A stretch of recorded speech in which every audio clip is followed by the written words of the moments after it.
Coming on to the next part that is call by reference. अब जैसे हमने देखा कि कॉल बाय वैल्यू में हम जो वैल्यूज पास करना है उसका कॉपीज हम फंक्शन को पास करते हैं, and in call by reference instead of passing the value हम उस वैल्यू का एड्रेस पास करते हैं। Address where that value is stored, that is passed to the given function, and hence it is called as call by reference, because of which original values यहाँ पे lost हो जाती है अगर कोई भी changes हुआ तो। How? Let's see with an example. This is a small example.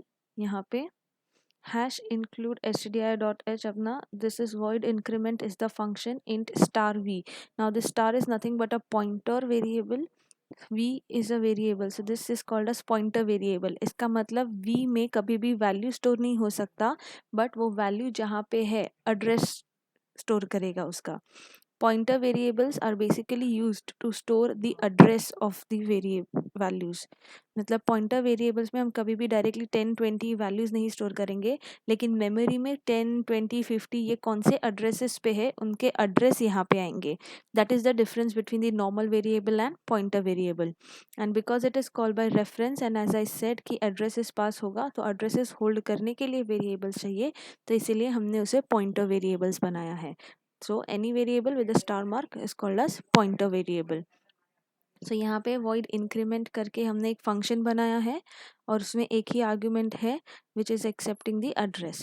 So वो क्या कर रहा है, star v equals to star v plus 1 यानी address को increment कर रहा है by 1.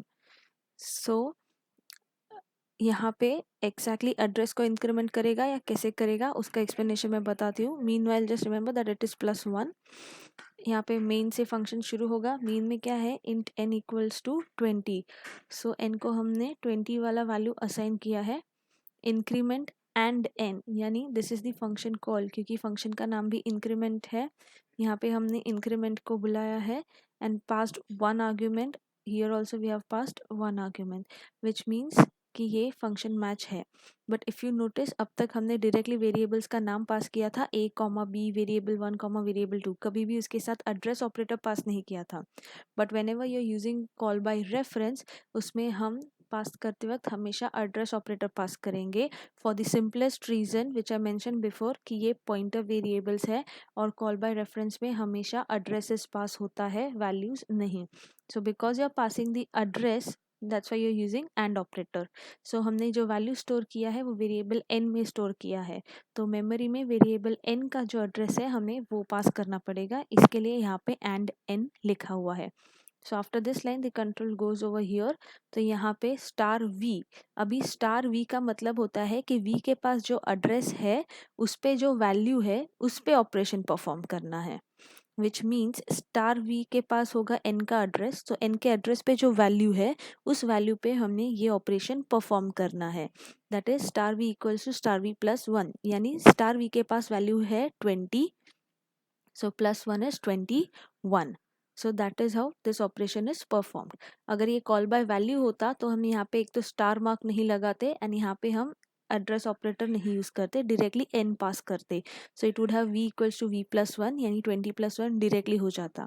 अब रेफरेंस में क्या फ़र्क पड़ा कि हम यहाँ पे उसका एड्रेस पास कर रहे हैं, तो स्टार v क्या करेगा, पहले चेक करेगा कि उसके पास कौन से वेरिएबल का एड्रेस आया है और उस वेरिएबल के एड्रेस मिलने पे उस एड्रेस पे कौन सा वैल्यू है उस वैल्यू पे ये ऑपरेशन परफॉर्म करना है।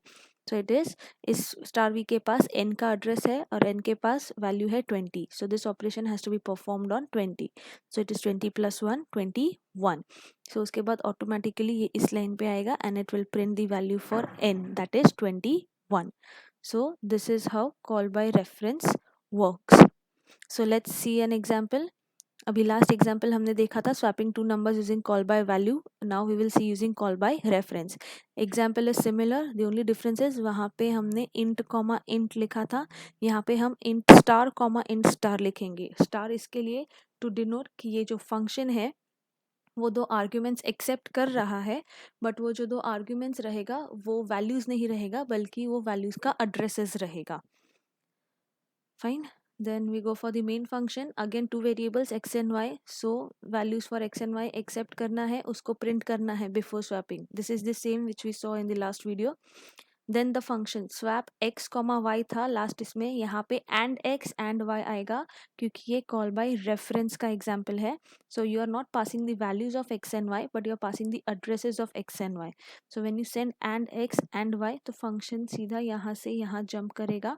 यहाँ पे int star a star b लिखा है तो x का address will go in a, y का address will go in b. So what they will do कि x के पास जो a के पास जो एड्रेस आया है उसमें जो वैल्यू है और b के पास जो एड्रेस आया है उसमें जो वैल्यू है उन वैल्यूज पे ये काम करना है. That what's the star symbol से कि स्टार सिंबल फर्स्ट थिंग ये बताता है कि एड्रेस स्टोर करना है. सेकेंड थिंग ड्यूरिंग ऑपरेशन ये बताता है कि जो एड्रेस मिले हैं उस पे जो वैल्यूज है ये सारे ऑपरेशंस उस वैल्यूज पे परफॉर्म करना है.